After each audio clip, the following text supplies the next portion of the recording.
These important words are key to our survival. The tolerance that is crucial to our freedom requires a line of defense. And Mayor Bloomberg uses tolerance as an argument to allow Imam Raouf and his sponsors to build a so-called Cordoba mosque.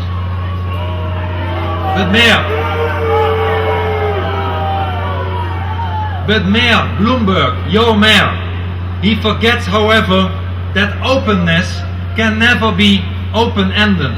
A tolerant society is not a suicidal society. A tolerant society like your city, New York, must defend itself against the powers of darkness, the forces of hatred, the blight of ignorance. It cannot tolerate the intolerant and survive. And this means that we must never give a free hand to those who want to subjugate us. An overwhelming majority of Americans is opposed to building this mosque. But so is an overwhelming majority of people everywhere in the non-Islamic world. Because we do realize what is at stake here. We know what this so-called Cordoba mosque really means. Imam Raouf maintains that American secular law and Sharia law are based on the same principles. Imam Raouf refuses to condemn terrorists because he says that terrorism, I quote, is a very complex question. He says, and I quote again Imam Raouf, that America is an accessory to the crime that happened on 9/11. Imam Raouf said, in the most direct sense, I quote him again, Osama bin Laden is made in the USA. And terrorism will only end if the West acknowledges the harm it has done to Muslims. Ladies and gentlemen, this crazy and idiotic remarks of this extreme imam proves that this man should never play the game he has in mind here in Manhattan.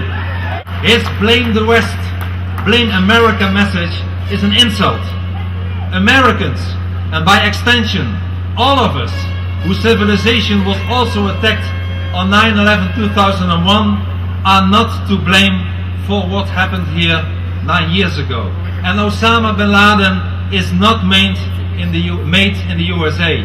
And the West has never harmed Islam before Islam has harmed us all the time, centuries, over and over again.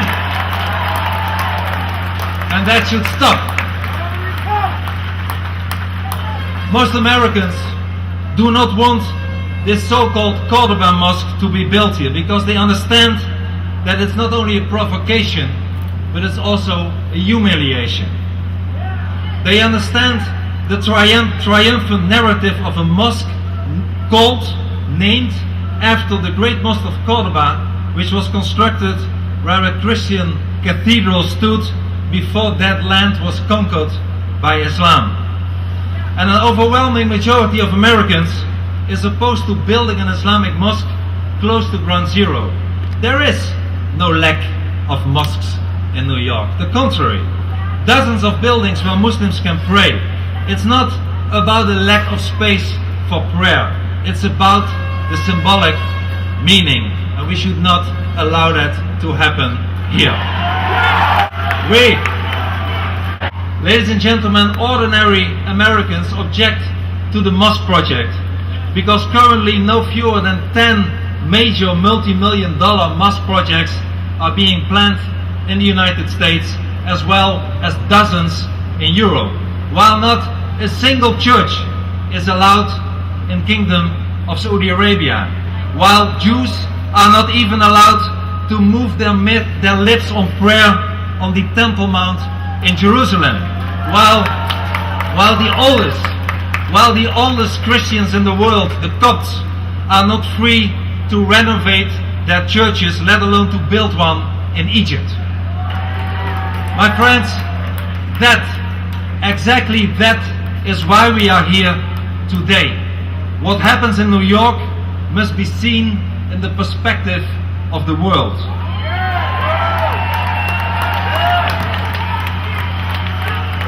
The events 9 years ago made an enormous impact everywhere.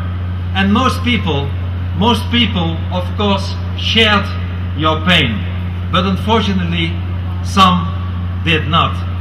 9 years ago, when the news of the terrible atrocity in New York reached Europe, some Muslim youth danced in the streets.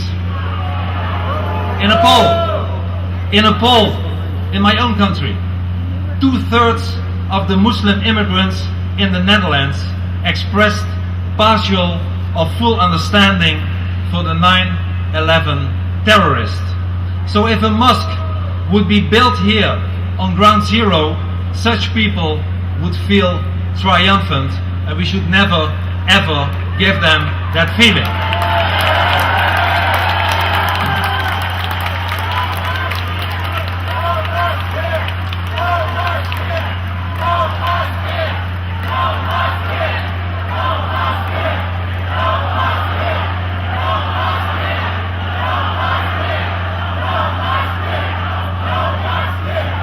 Ladies and gentlemen,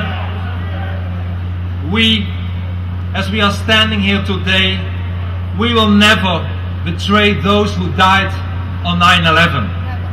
For their sakes, we cannot ever tolerate a mosque on ground zero. For their sakes, we should say loud and clear, no mosque here. Mosque here. No mosque here. Indeed, no mosque here. No mosque here. No mosque here. No mosque here. No mosque here. For their sakes, we must draw the line so that New York, rooted in Dutch tolerance, will never become new Mecca. But let us also use today to express our gratitude for the heroes of 9/11. Those who went down in that Pennsylvania field. Those who were standing Freedom's Watch at the Pentagon. And those who were here in New York 9 years ago to risk and lose their lives for the victims. They deserve our applause.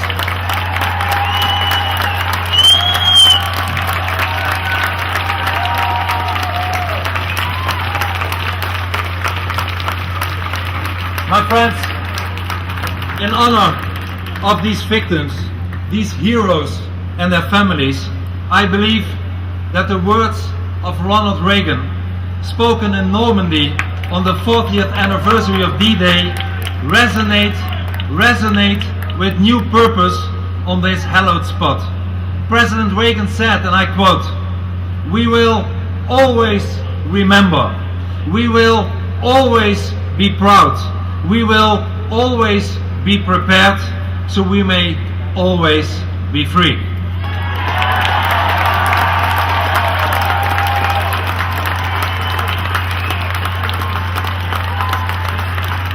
And